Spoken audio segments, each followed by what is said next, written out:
And let me once again congratulate you and personally and Panama on assuming the presidency for the month of August. You can count on Denmark's full support. I wish to start by thanking Assistant Secretary General Jenscha for his briefing, and I also welcome the participation in this meeting of Ukraine, Poland, Lithuania, and the European Union.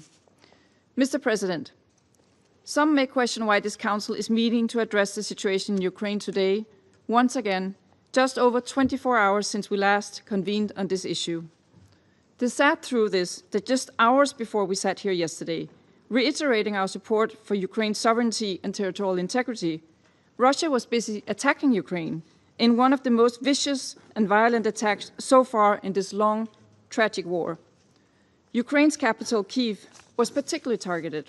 Destructions were massive, with more than 30 civilians killed and 159 wounded, many of them children, as we just heard from ASG Jenscha. Even though these harrowing attacks have sadly become reality in everyday life in Ukraine, here in this chamber, we must do all we can to break this cycle. We cannot become numb to these images, to the suffering they convey, nor can we allow Russia's behavior to be condoned. So, following the latest massive attacks on Kyiv and other regions, Ukraine rightly asked the Security Council to convene an emergency meeting. Denmark, together with France, Greece, Slovenia, and the United Kingdom, supported this call.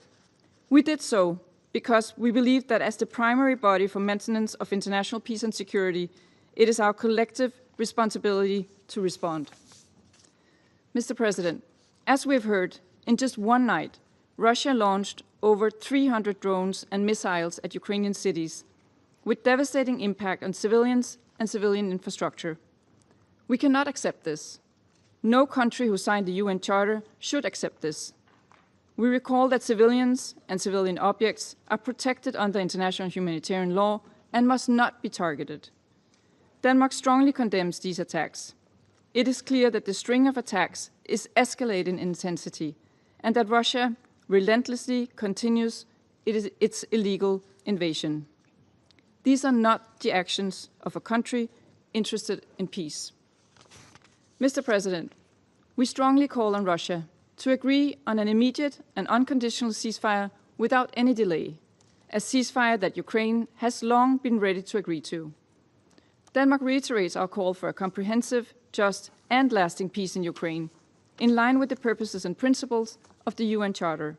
We support all efforts aimed at achieving this goal, including initiatives led by the United States.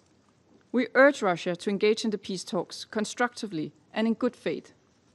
The Ukrainian people have endured too much for too long.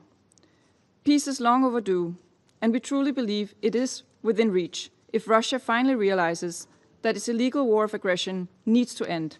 Until then, Denmark will continue our unwavering support for Ukraine in its legitimate self-defense. I thank you. Agradezco. I thank the representative of Denmark for the statement.